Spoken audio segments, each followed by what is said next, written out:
I will not tie my happiness and fulfillment around events and try to find something that is far more long-lasting. So imagine your life is a chessboard. You know, this adventure that you have to go through is like a chessboard. But you cannot expect that you only step on the white squares and avoid the dark squares. Or should you even try to have a strategy about life? Yes. When you look at life differently, life changes. And gratitude is a way of life.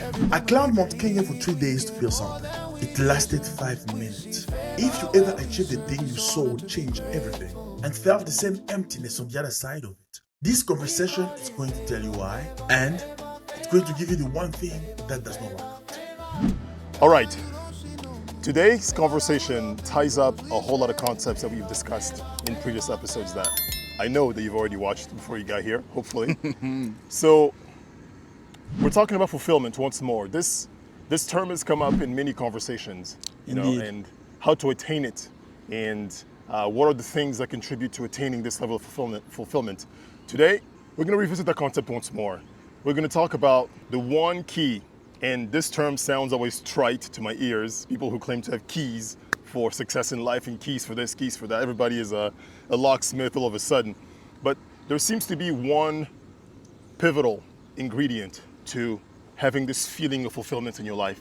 And we're gonna reveal it in the flow of this conversation. But before we get there, I want to talk about why people even feel unfulfilled.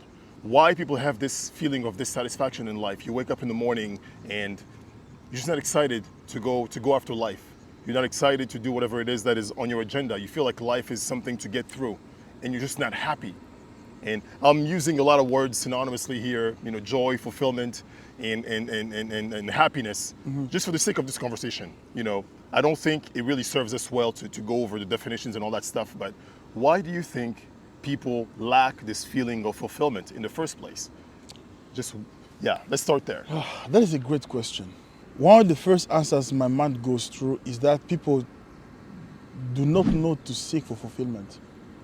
Most people are not looking for fulfillment. They know I want to be happy, but they don't really understand what they're looking for, so they seek achievement. They just live a life where they are pursuing achievement and thinking of it as a substitute for fulfillment, and being disappointed every time they achieve what they're looking to achieve consistently. So that might be the main reason, not knowing what to look for. Not even realizing that what I'm looking for is fulfillment. You know, they just think I'm looking to be proud of myself. I'm looking to do something that I like, that I enjoy. I'm looking to do something that is not going to stress me out. But they fail to realize that they're just seeking to be fulfilled as a human being. And they lose the point that, you know, there's no activity that does that. It's something else. So you are pursuing something else, and then you are basically trying to play according to the rules of achievement, trying to grasp that thing that you desire so much, and you're hoping that once you got it, something's going to happen, something beautiful, a result that will be eluding you, that you cannot even think of until you've achieved it. You'll discover when you achieve. And an unending pursuit. they spend their life in circles. Over nothingness that you, Yes. that you can't even grasp. We've hinted at this again in recent episodes that the quote I think was, it's not the events of life that bother people, it's their judgment of those events. Yes. And the problem with events is the nature of the game of life is that events come and go, they change. Even the same events that you're experiencing, their energetic signature changes. You know, you may start, for example, playing basketball, and after a while, you don't get the same joy out of it anymore because life is just designed to change constantly like that. The uncertainty part of life is unavoidable in that way. So, if your happiness, you believe that it is tied down to events, unfortunately, because events change, you're always perpetually seeking this happiness. That is going to change again. So you're always chasing events for them to look a particular way. So the best reason for me that I've learned why people are unhappy or lack this feeling of fulfillment is the fact that they have a vision of how life should look. They have a picture of how things should be, the job they should have, the partner they should be with, the way their husband should function, the way their friends should behave around them. And life just does not return to them that picture. And that discrepancy right there, that mismatch, it's in that gap, in that mismatch, that we have the term unhappiness in people's mind. Do you agree with that? Do you see that right there really seems to paint the picture for me? Yes. If I'm unhappy about something, by now I should have $5 million. And if that right there is bothering me, again, it's another event. I don't even know if $5 million will give me that feeling of fulfillment. Chances are it is not. Do you remember a time in your life when you went through an activity that at the end of the day you realized, oh, oops, blah. I do remember getting my dreaming to get my visa to be allowed to come to the States and come to school Do here.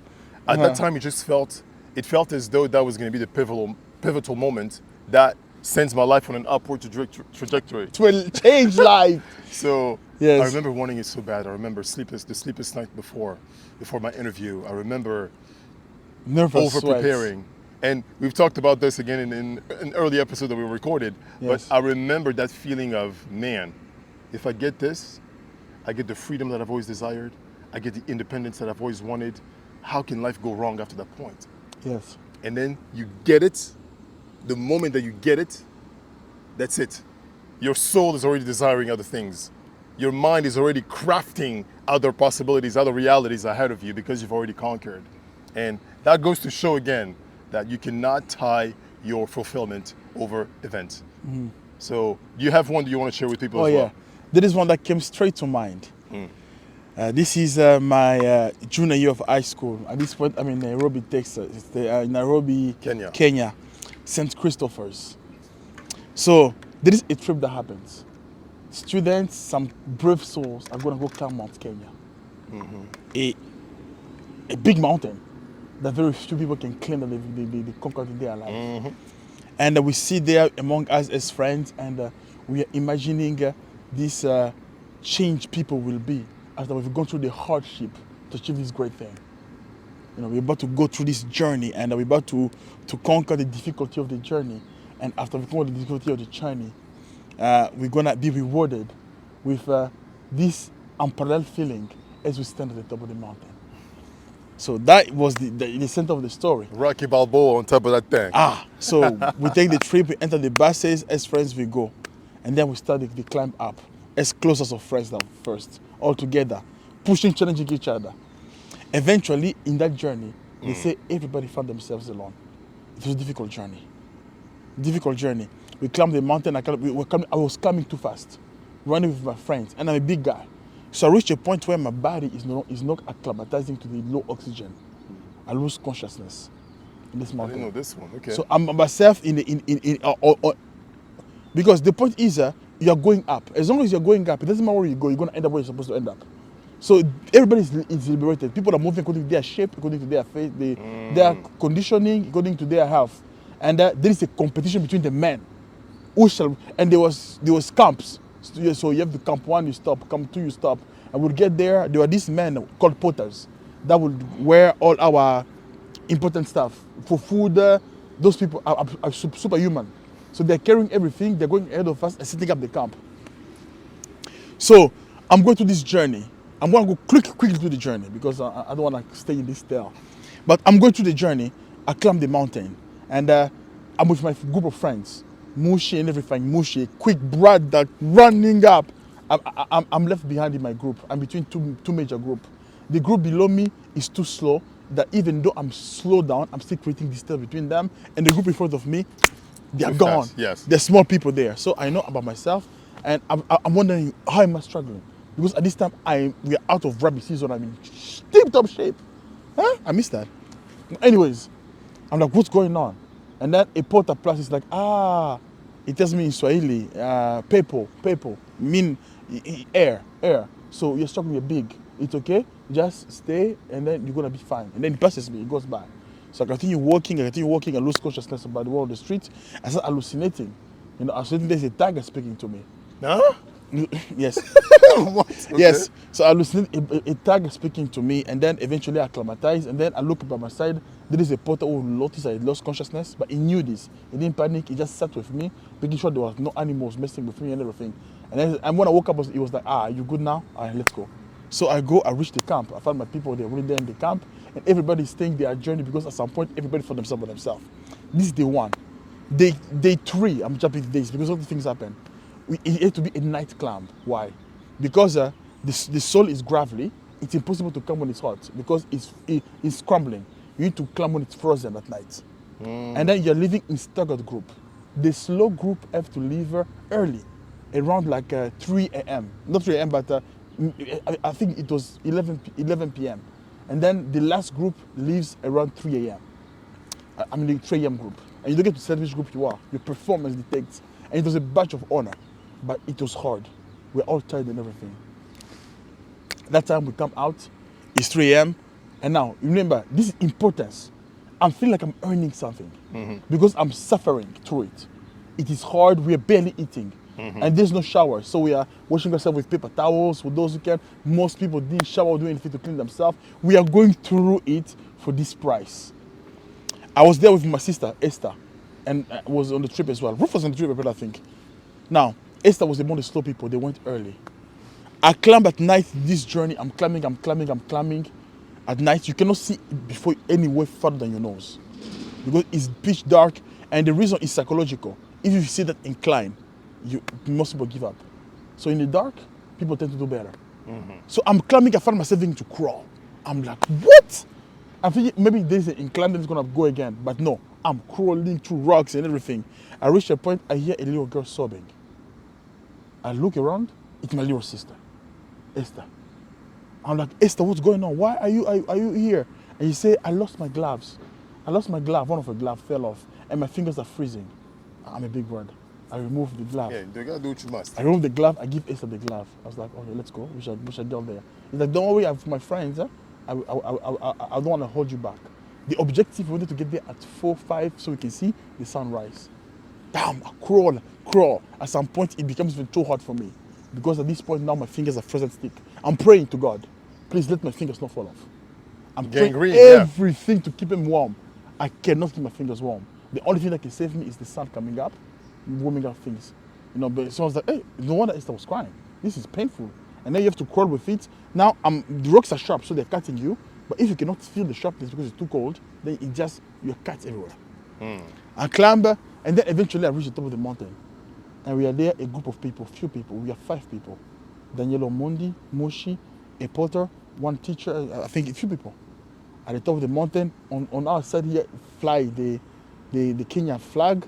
And down there is savannah, wildebeest down there, clouds and everything. And we're in the dark, we see the sun comes up. We are exhausted, we've suffered for 3 days. And then we look at each other, and the reality sets in.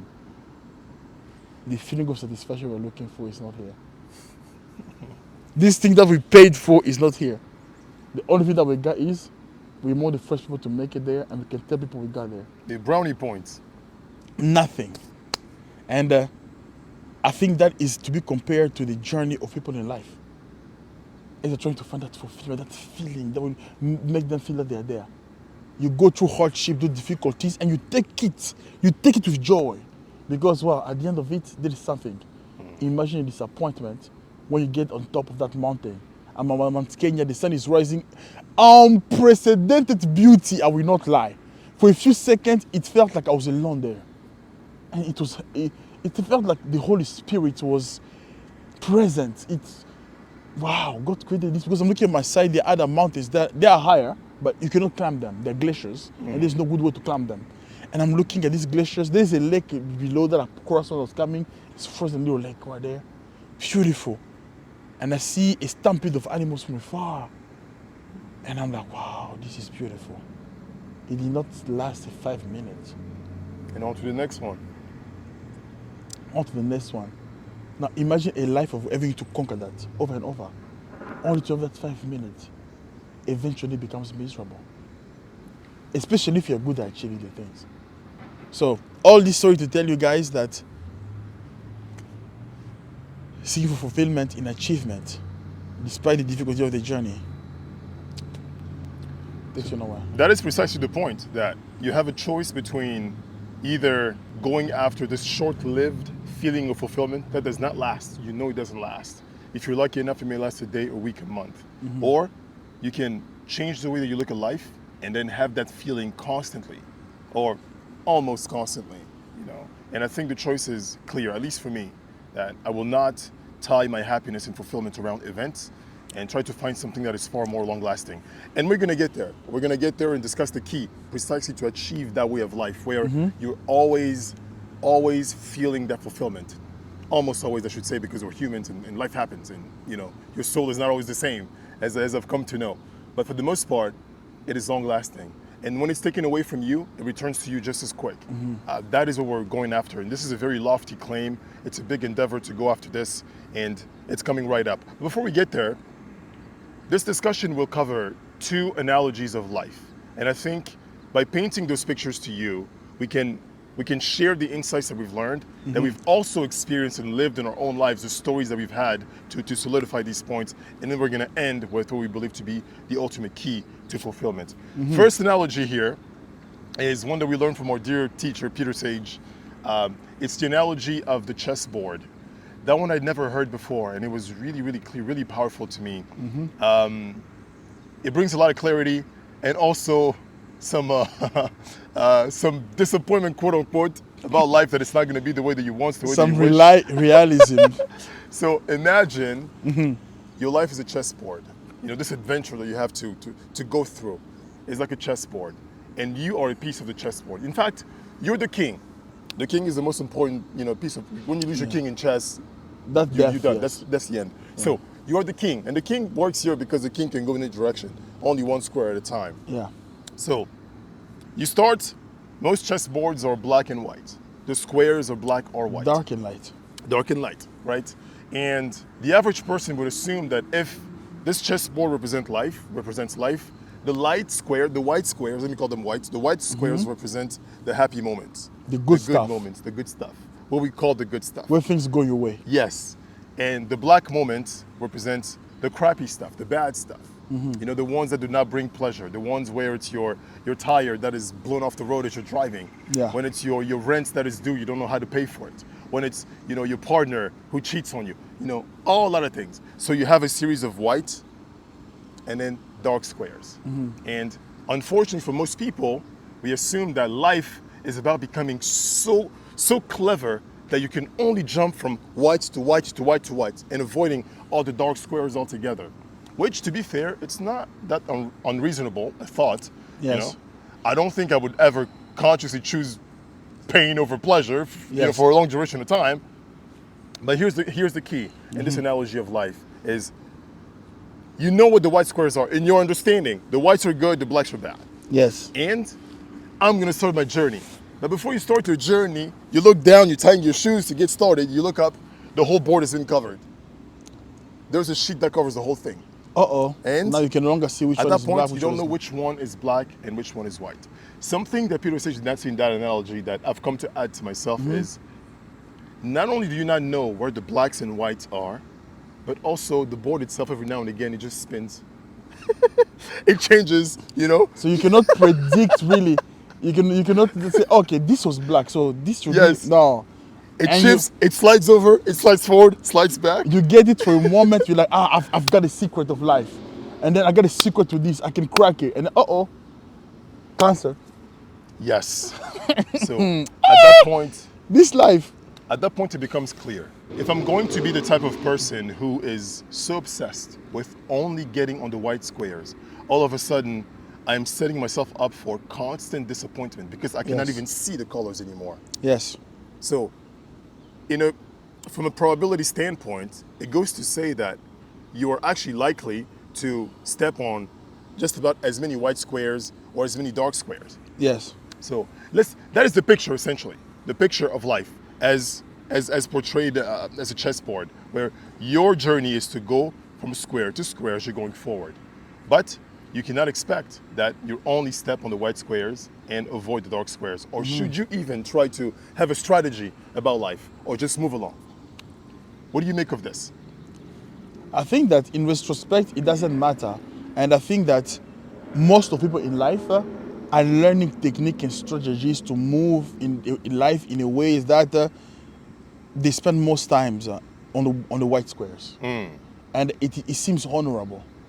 It seems that we even design the way we advise our children, future generation, in life to keep them on the white On square. the white squares, yeah. You know, I'm your father. I don't want you to go through pain and suffering. Listen to me. Go to school. Educate yourself. Eat the right thing. You shall be healthy. You know, and get married and have children for those who like that. And life will be better, worth living. And then you get married, you are happy, 2 years, 3 years, your wife has cancer. Oh my God. Now you understand, okay, now this battle. This wedding, this should have been the start of the joy of my life. Now it has created a pain that I can't even control, a struggle I cannot control. Oops. You know? And you go through life trying to avoiding this. And the worst part is usually when we experience a dark spot, we are angry with life. So we don't want to take the next step in life. Yep. So what happened is now you wallow. You wallow in this dark spot. When the secret of life is to take in the box for what it is and moving forward. Maybe your next step will want to be another black one, another slap. But Or 4 in a row. yeah. So, but if you have a outlook of life, understanding that this season is what it is. Yeah. They are black in life. As a matter of fact, there is also white. All I have to do is just keep moving. And whether I receive the black or the white, that's okay. There is a deeper meaning to this life to be enjoyed. I will enjoy them and take them for what they are. You know, and make the most out of them. Then you realize that you start enjoying life more. You know? You get to get the most out of the life you've been given. That is a gift. And even there is something deeper about the black spot, but I'm gonna let you go further because maybe you shall get to it in the process. You know, my point, something interesting that I learned from this analogy is also that you'll have some people who will decide, well, I really don't want to have the dark spot. I don't want to go through the difficulties. Why even jump on the board? I'm just gonna stay there. The starting point is white. I like this box. Or you're the first white spot that you discover. You want to just live wanna there stay forever. Unfortunately, as we said before, the board shifts. The board shifts. Nothing is meant to stay constant. That person that you met last week at the bar or whatever it is, that feeling that you had is not going to be the same. So it just goes to show that true fulfillment seems to be tied up to not passing moments, not events, in fact. Yes. It's not the event. There's something deeper behind that we're getting to, that we're inching closer to here. And the events cannot be the constant or the factor, the defining factor behind your fulfillment, because events change. Their meaning changes, the intensity changes, their nature changes, and that is just part of the game. So you have two choices. First choice is this. I am going to figure out a strategy so that I experience more of the white squares than black squares. If you do, props Good luck to you. I would love to learn from you as well. I don't want to learn from you. I love to learn from you. You know, if life is beating me down too much, maybe I can choose for a brief moment and get some certainty. Go get a training somewhere. Maybe this person has figured out life. Good luck to you if you can figure out a way to experience even 90% white spots and 10% black spots. Good luck to you. Or you can decide, you know what, this thing of life is far more complex than I can imagine. I just get to be here. I was put here. I don't get to choose how things happen, because you will not. Chances are you will not be able to figure out how to only navigate certain squares, how to only make certain circumstances happen to you. The life only sends you whatever you want. Yes. So either you try to fight life, or you accept things as they are. And if you accept things as they are, the life is going to be unpredictable. There's going to be uncertainty, and a lot of it every single day. Then all of a sudden you're like, well, my fulfillment cannot come from that, because I cannot trust life to bring to me what I want. Hey. So if we already accept that from the beginning, then we can start playing the game, and then we can progress in this conversation. And also, what Christian hinted at is the fact that, well, maybe even the definition of white and black squares needs to change at the outset. What is even a black square? You know, what aren't there people out there for whom, even between Christian and I, we're two different people. Some of my quote-unquote dark squares may be white squares for him, and vice versa. Even the definition of these things is changing. Yes.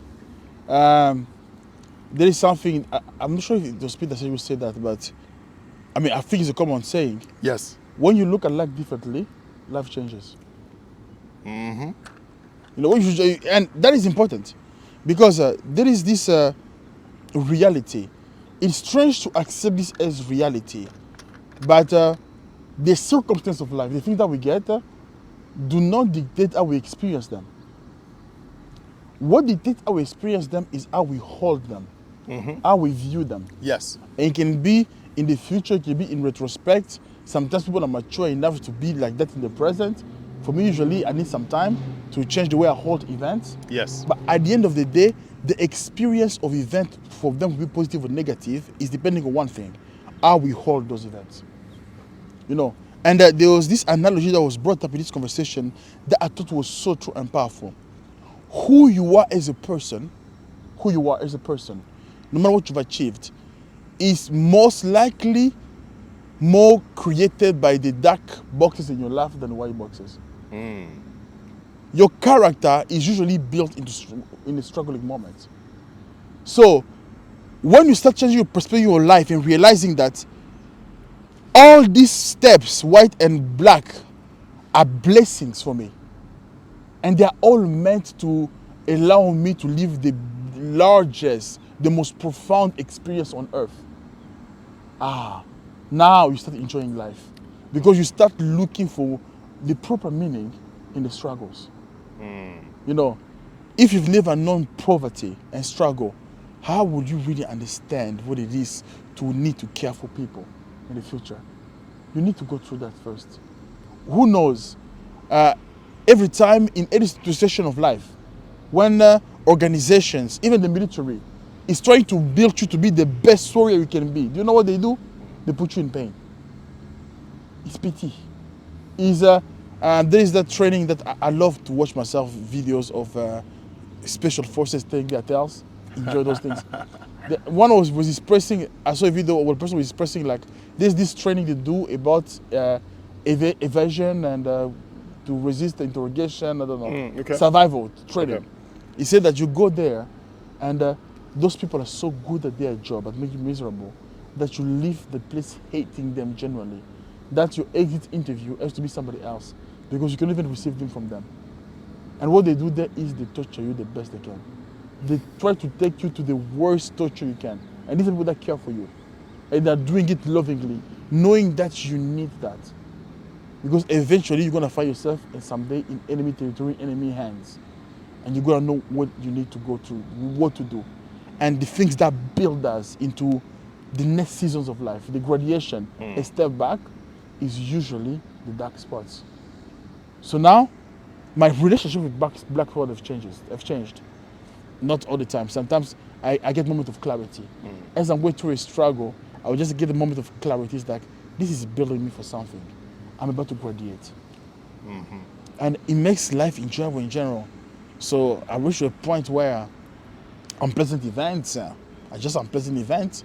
As a matter of fact, I try to look for what did I gain in this season? Like in this particular season of my life, plenty of things could be called unpleasant events. What did I gain? I've never learned more effectively and grown more mentally in my life. I've added so much to myself. I'm a different person. I have so many skills. I've been able to achieve things I thought was impossible because of the nature of the season. And this season will pass. The pain of it will pass. What made my effort necessary will pass. But the lesson I got in this season, I'll carry forever. It has made me a better version of me. All of a sudden, I look at it with nostalgia and I cherish it. I'm grateful for it. Speaking of, as we speak about white squares and dark squares, I'm reminded of something that I lived. Talking of a roller coaster event, something happened to me. At first, it seemed like the whitest of squares. No white squares have ever been this bright in my life before. I remember I started my job. I had a job at Brunson Instrument Company. The name of the company doesn't know. I don't even know why I put them out there. But I started my job there, and a few months into the job, I receive a paycheck. This is the first time it ever happened in my life. I receive a paycheck, and the way that it works, the way that it worked in my case was, I was hired under in a probationary period, so I had to make my proof. I had to prove that I was worthy before I was fully taken on as a full-time employee with the benefits and all that stuff. Yeah. So you have 3 months, to make to prove your worth. So my journey begins at the company. Yeah. And that's funny, around the 3rd month mark, Yes. right? Now, this is my last paycheck before I start earning like all the senior employees at the firm. This paycheck is much higher than it's ever been. Almost like $2,000 more money. I was like, hold on a second, what a wonderful surprise. So I was unbelievably excited, unbelievably happy because I needed the money too. You know, and the priest in me, the religious brother in me was like, thank you, God. I know you own all the resources of the world. Thank you, Lord. Mercy! So I get the money, and actually, credit to me, I reached out to the agency because it was a temp agency before I was full-time hired by Brunson. Yes. I was like, oh, my money's a little higher than usual. What have I missed? Is everything good? He's like, oh yeah, this is just a bonus. You know, because you succeeded and you're able to last 3 months, and they like you, they want to retain you as a permanent employee. That's just a bonus. I couldn't believe it. I forgot that I did that. Yes, I did. I did. So I do it. Now you've been freed. Yes. Released in the wild. As you can see where the story is going. So I use the money, and every company that is running properly, you have to have audits. Yes. You audit your expenses after a certain period of time. Yes. 3 months, 6 months, every year, whatever it is. The auditing team and the financial department does what they do. Turns out there's $2,000 on their audit. They cannot account to the whereabouts of this money. They found the cash. So all of a sudden, this white square is slowly turning black. Slowly turning black. At this point, you don't know yet. At this point, I don't know yet. You're living your life. Yes. You know, and this happened maybe 2 months afterwards. So the money is nowhere to be found. You would have to hire the best, investigator to come find the money. To trace it. So they trace it back to me, obviously. And then I just get an email from that same lady. Yes. She was so apologetic. She was so sad. You know, I said, Benny, you made a mistake. We need the money back. Basically, we need the money back. That's crazy. As an employee, I would not make. It's not your fault. I couldn't believe it. I really thought it wasn't my fault. Yes. All of a sudden, stress dawns on me. I'm already struggling to do the bill stuff. Play the game, the adult's game. Yes, Of and that is, you're a young adult Yes. trying to make it early in your journey. I was like, all of a sudden, I'm $2,000 in a hole. I'm like, what? How?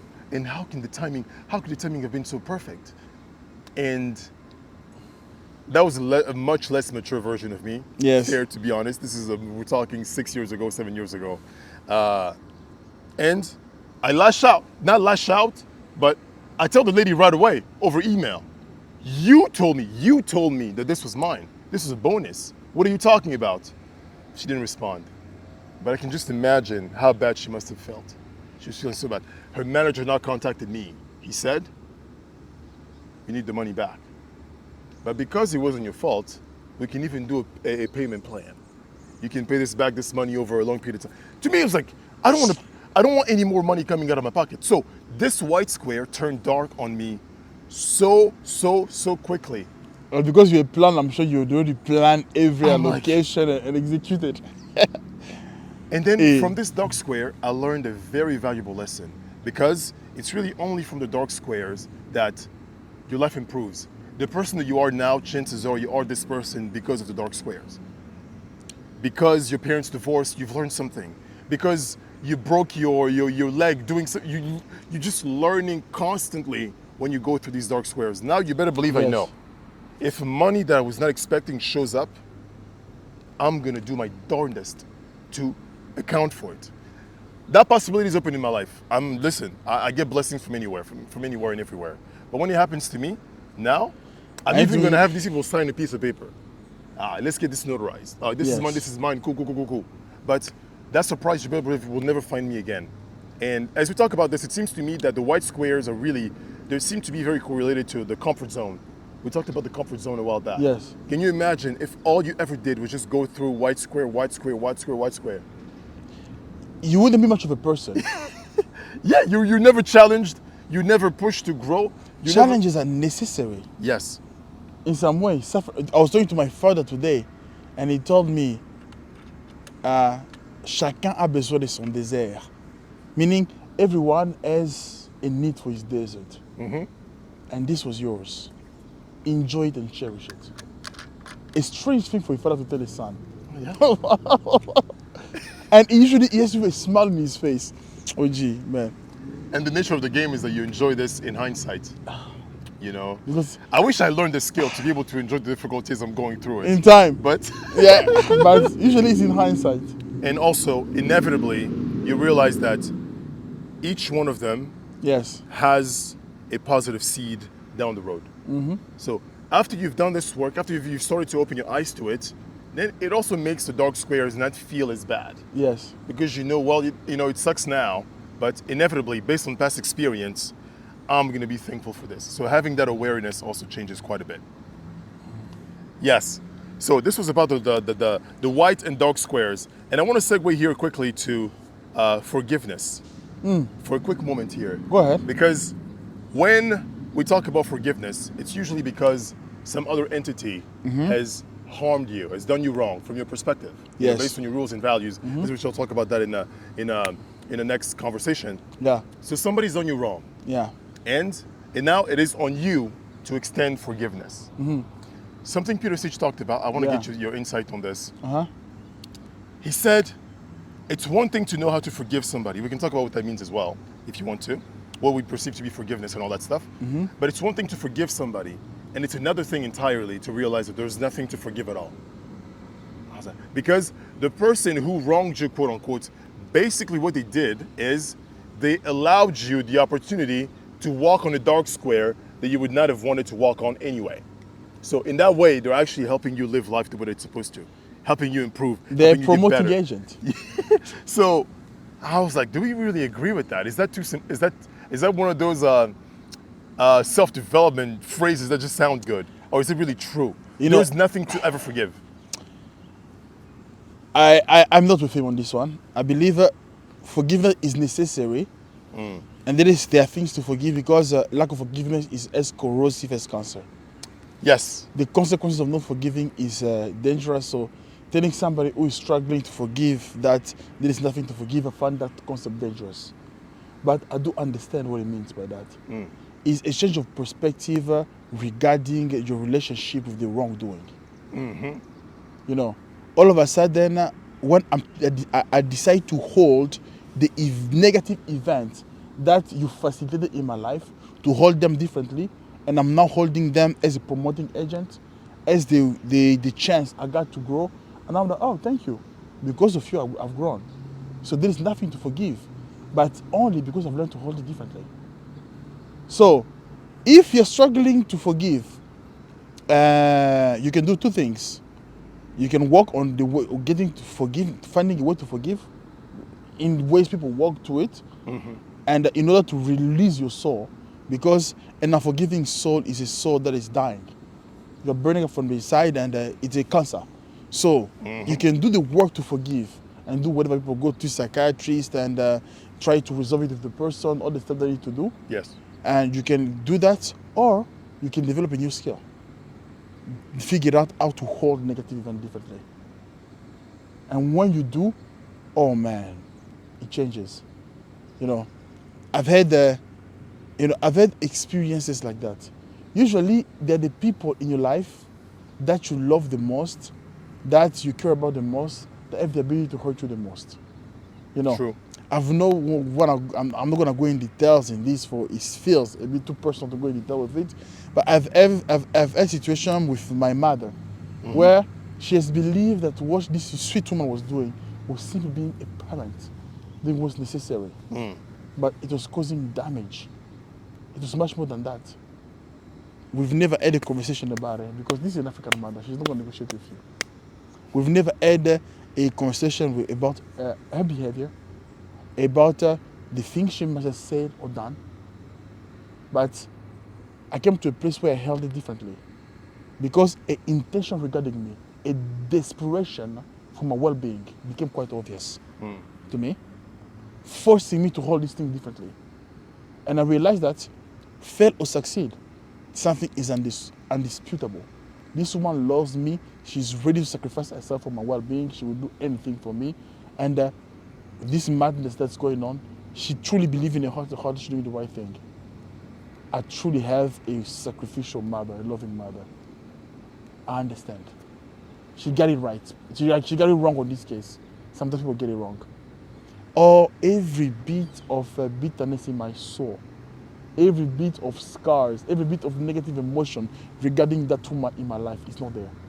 My heart, I hold them in a purely white room filled with hugs and pillows. Now, I'm in a place where, and there's nothing she can say that will bother me. She will say what she says. I know who she is. I've held her words in a different box. And these boxes that turns them white. They come out black as dirt, but I put them in this box that washes them. So they never affect me negatively, to the chagrin of a lot of my siblings who might be struggling with this still to this day. You know, I realized, oh, it is possible. I can tell you right now, I have no need to forgive my mother. At least for that one particular person, I figured it out. I cannot say for everybody. You know? So, yes, the best way, if God may give me mercy, and I develop this skill to learn to hold things differently for everybody, my life would be amazing, you know. But I can accept that the best way to forgive is to learn that thing, learn how to hold things in a way that it empowers you. You learn to you figure out a way to be grateful for this situation because it's so good for me. This person, you know, as Joseph said, what you guys meant for wrong, God meant for good. You threw me in the hole. That is a good verse. Yeah. You know, you threw me in the hole. You sold me to slavery, and I was your brother. Can you imagine? I can only imagine. Can you imagine what will happen if, after all we've gone through, the war and the battles, you just found out that I'm the one who threw you in the hole and sold you to slavery? Just think of it. After all this journey we've been through, through to the wolves, that is a hard thing to forgive. Not because of the action itself, but because of the person who did it. This one is older brothers. In their culture, is protectors. And then the one is supposed to rely for to go to war. They threw him and they sent him. And in that moment, he had figured out this skill, how to hold it differently. No, it took him a while. Oh yeah. It took him a while, you know, basically. And it's just another piece of evidence as to how life changes so quickly. Yes. You know, Joseph has his crazy dreams and he's meant for honor and favor and glory and all that stuff, only to be sent on a seemingly non-ending series of black squares. And you better believe that every single one of those black squares was necessary to come to his destination. Yes. He needed to be thrown and sold by his brothers. A painful black square from which he's trying to escape. But he uses his self-discipline, he uses his hard work, and then he found himself as a slave with honor again, with standing. He's like, white square, here I am. And then, like that horn, the wife of his boss said, come on, little boy, I see you. And then all of a sudden, unbeknownst to him, nothing to do with anything he did. Yes. He now has to run away and find himself in a prison, another dark square. He does the best he can do in that dark square. Man. Observe it. He's translating dreams. Somebody gets freed, it's forgotten. You know, but eventually, every graduation was in this dark square. The dark square with his brother throwing him in a hole, sent him to Egypt. The dark square with Potiphar's wife to prison. Sent him to prison, and then eventually the dark square for prison puts him in front of a king, and that is what he needed in order to find himself all the way into its position. It really just seems, we've mentioned surrender before recently, you know, one of the most important words in the vocabulary, you know, just a way to unhook from or unburden yourself from life. That everything does not depend on you, on your effort, on your ability, on your intelligence. Relying on a higher power, and in our case, Yahweh, God, Adonai, right? Yes. That as you navigate this chessboard of life, it is really difficult to do this. If you do not have, at the start, if you do Yes. not have this conviction that everything will happen for my good, even the things that seemingly are dark squares in the moment, they are inevitably going to make sense at some point in the journey. So having that conviction seems to be one of the keys, one of the side keys of life here, right? To this fulfillment thing. And having that conviction allows you to go through the difficulty faster. Yes. Oh, to maybe Just faster. You see the good, because you're looking for it. You're not bothered for it. You're like, wait, why is this happening to me? Everything happens for my good. What is the good here? Now you find the good. yes. Yeah. Let's move on to the second analogy here. Yes. And Wow, this first analogy was long. yes, to the second and last analogy here. Yes. This one is about cards. Yes. Beautiful analogy is where, as well, Peter Sage talks about poker, but it doesn't have to be poker. It can be any game really. And the expression of I was dealt a tough hand. I was Yes. dealt a rough hand at life. People know that expression even without playing any card game. But the idea here again, another picture of life is we're all playing this game of life and we're Yes. dealt different cards. And we know that in a deck of cards, the aces are the best cards, right? And you don't want to end up Yes. with worse cards. Yes. So some people seem, just at face value, they seem to have been dealt 2 aces or 5 aces. Some people just have it good from the beginning, Yes. or so it seems to us. Now, this exercise right here is a perfect segue to this key of fulfillment that we have been hinting at. Yeah. And drum roll, please, right here. The key is gratitude. Yay. We're gonna dig a little bit deep on gratitude about this. Yes. Yeah, let's start there. Any key insights come back to you before I also have a few to share as we go along and close out this conversation. No, the one thing that jumped onto me when the eyes was exploding in this matter was this fact. Now, this fact might be a difficult fact to explain depending on where we are. But that gratitude was not a feeling. Gratitude is the state of vibration. That bears more. Even I, after he said that, I had to sit with that one for a little while. I was like, wow. I mean, feelings are housed in the soul, and you cannot really control it. So, gratitude is the state of being, and a state of being that you achieve that allows you to be satisfied with your life. Yes. A state of being, a state of vibration. I don't know if you have something to add to explain even that further, because I don't know how to explain that without going into what it means to be vibration means, and that is another hole that I don't want to enter. Basically, I also assumed that gratitude was a feeling that comes and goes. A feeling that comes and goes as a natural response Yes. to events. Certain events are designed to make me feel grateful. Yes. And certain events are designed to make me feel angry. And Yes. back and forth and back and forth. So that's really what I thought. The gratitude was just another emotion. Like the long list of emotions that there are out there. But it turns out that gratitude is just much deeper than that. It goes much deeper. And gratitude is a way of life. A way of life. That you do not become grateful because something good happened to you. Or Yeah. even something bad happened to you. You're a grateful person. You're just a grateful person. And the way I understood it, I just sat there, I was like, I don't understand this. What is it? How does that change the way I see gratitude? Or even see myself? Yeah. And as I was sitting there, I said, okay, I thought, here's the analogy. First, like you, I thought gratitude was an emotion that I want to feel as often as possible. Yes. Regarding difficult things. So I had to think myself and fight myself into getting into that emotion because it helped me. And that was the procedure.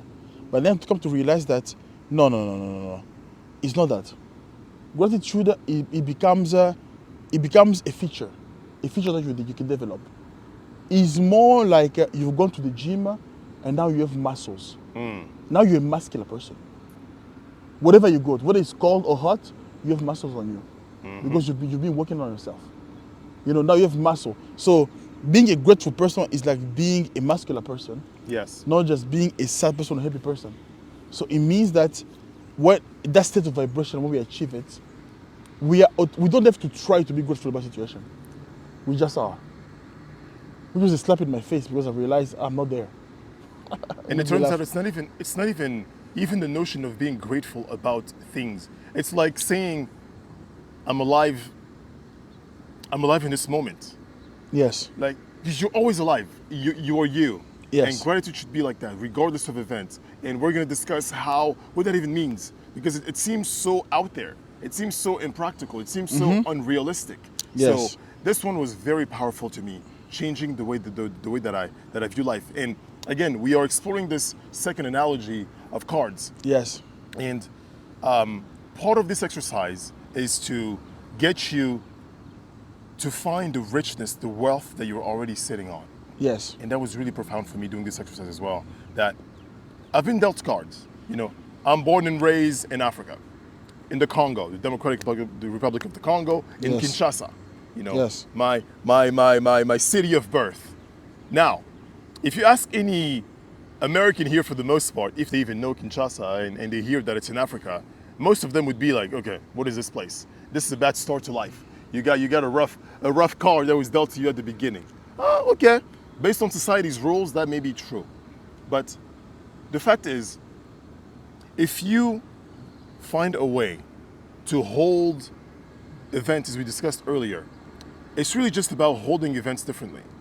Looking at the things that you have that are working for you, the favor that is already at your disposal. Okay. In my case, this is an individual, from person to person. Yes. Person to person. Yes, are there disadvantages? Yes, of course there are.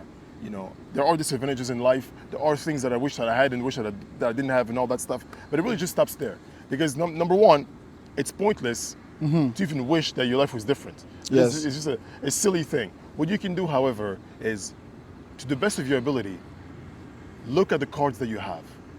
Look at them closely enough. In fact, Peter Sage says, if an event, any event whatsoever, however they can be, if they have not brought you to a point of gratitude, it's because you have not looked hard enough. Yes. I was like, wow. And that is the crazy thing to tell to people who have gone through struggle. Yes, yes. You know. So, because I think of myself, I think of the non-profit, when we're dealing with the kids, that I've seen all sorts of things. I know a bit of their stories. How can I fix my lips to tell them that? yeah. How? But you better believe I'm going to fix my lips to tell them that eventually, at some point, in some way. But I know it's true, but I don't take it lightly. You know history a lot more than me, Yes. right? Is there a history of many of our people from our country being deported as slaves? Yes. Of our country? Yes. Because we are a little bit inland, right? So I wasn't sure. Whoa. Yes, a lot of it. And it wasn't the Atlantic one, it was the Arabs. They figured out that there was value in ivory, and the Congo savannas were running with elephants. So they went there, got ivory, got a group of Negroes, whipped them, had them carry their product. And they discovered this country, there is a lot of good product here. We need to take them to Tanzania, in Zanzibar, and take them to Arabia. So there's this guy called Tipo Tip, who just went there and string them up together, a lot of them. Mass deportation of Congolese people, and they were as workers. They were inland slaves. A lot of them were not taken away, but they lived their life to serve these Arab people. That is perfect. So that makes my point. My point is this. That's how I had to be taught to almost see differently, so learning how to hold events is also a skill that you develop. Yes. So I didn't realize that it's actually useful for me to look that far back, to put myself in the perspective of, you know what a blessing is it that I was born in 1994 when this right here was no longer a possibility. What if I had been born at that time? All of a sudden, one good morning, I'm out there doing what I'm doing. They grab young man. You're strong shoulders. Yes. Come on. All of a sudden, I just get snatched away against my will. How crazy is that? If that had happened, the history of our country is the dark one. If that's the years 1800s, you go even later on. Now the Belgium king has decided, the world needs rubber. I need people to harvest rubber for me. It's growing like wildfire when it needs to be harvested. Yes. Now you are forced to harvest rubber, and if you don't meet your quota, guess what? The fingers will come off. Your hands will go off. And you know what? If you're very good at doing this, they see no advantage of cutting Ben's hands. What is Ben's youngest son? And then, You know? Because if you cut your hand, then you cannot do the quota anymore. Now you decide cutting. You're gonna mutilate your sons, one by one. Exactly. Imagine the cruelty of men. So the point of this is, Yes. if I look far back enough, if I do this mental exercise, not just with the circumstances of my birth, Yes. I can also do that with my job. I can do. Listen, I have the most amazing wife in the world. Let me just listen. I know this is a biased statement. Baby, I hope you see this too. Give me some brownie points. But I have an You know she amazing doesn't wife. watch this nonsense. I have an amazing wife. Uh-huh. Would I take the chance to go back And try your chance. and even let's say I'm guaranteed a genie in a lamp is like, Benny, you know what? We can reshuffle the pieces a little bit. You can be, if you just say yes to me, all of a sudden you wake up tomorrow morning, It could be there's somebody else. $5 billion in your account, but the circumstances of your life have changed. Yes, you have now Would you do that? demon wife. Now all of a sudden I wake up, I have 5 billion that are coming anyway, but I have 5 billion a little earlier than they're supposed to, and my wife has changed completely. I cannot imagine this. Give me my wife. I am good in that perspective. Yes. And so I have no desire to go and exchange the cards that have been dealt, because there's so much blessing, so much stuff. You know, this one is maybe a little bit of a vulnerable thing to admit, but Yeah. I'm one of those guys, right? Now it means nothing, but when it started, I realized that I was balding. My hair was getting thinner, too quick. Like, I'm an early 20-year-old. I've never done any drugs. I don't do steroids. I don't do nothing. Wait, it was But in the 20s? Yes, early 20s. I'm beginning to bald, and I feel so self-conscious about this. I'm like, huh? What is this? I wish I had Ikuzu's hair. I had more hair. Like, this is my thoughts as a kid. That's funny. As a 20-year-old. Uh-huh. And I feel so self-conscious. So self-conscious about this. And I wanted so bad to change it. It's like I would do just about anything to change it. I'm like, Now as I look back at this, do I really want to risk changing my life, Your health, my health, your hair. the circumstances? As a matter of fact, over right now, I'm hair? annoyed with my hair. Like, it makes absolute sense, and it helps you gain perspective as well. Yes. So, and the point of the exercise to explain it, because I want it to be for you to be able to use it in your life, Yes. is you look at your life as is, and I want you to wallow, really, permission to wallow into how it's terrible. You know, that's random. I don't have a job. I'm single. For some reason, some people suffer from that. Whatever your life is, hold it, and then ask your question. Now, this is a game of chance. Am I willing to put my card back to get another card? Where was I born? You were born in the United States of America. That passport already opens doors for you that 90% of the world cannot have. Yes. Are you willing to risk wake up and finding out that you're born in North Korea? Are you willing to do that? Okay, maybe so your life is good in some way, isn't it? You put it there, oh, wait. You're healthy. You're not sick. You're born with working eyes, legs. There are people that are born without hands and arms. Are you willing to risk that? Is your life that bad? When you start going through the list, you realize, okay, I'm not ready to gamble my life, to change it for anything else. And now you start becoming more grateful for this life. The same life that you dreaded, now you will want to protect. Yep. Now you will cherish. Yep. And the only thing you've done is simply changing how you hold these events in your life. By adding gratitude to them, and it creates fulfillment because you are now satisfied with your state of existence. That is my definition of fulfillment. I don't know if somebody else has ever called it that. I should probably... Satisfaction with your state of existence? Yes. Have you seen that before? I've not. Somewhere? No, Okay. I have not. But yeah, that is precisely true. That is, or this thing of food certainty. You know, Now it has become a problem. Too much food available. I have had food my entire life. I've never gone hungry for a day, and I know that some Unless of you watching, you wanted to. Yes, some of you watching this may have gone hungry against your will. That is something that I've never lived. So, not having food has never been part of my paradigm, part of my even possibilities of problems. But I found out through Peter Sage again that it wasn't long ago that we started to live, at least here in America, in the developed world, quote unquote, that you know you're gonna have food. You don't have to go hunt, you don't have to go do anything crazy. I can eat whatever I want, whenever I want. As a matter of fact, there is a magical place called supermarket. When you enter, you have all sorts of foods. Yes. Waiting for you to just grab.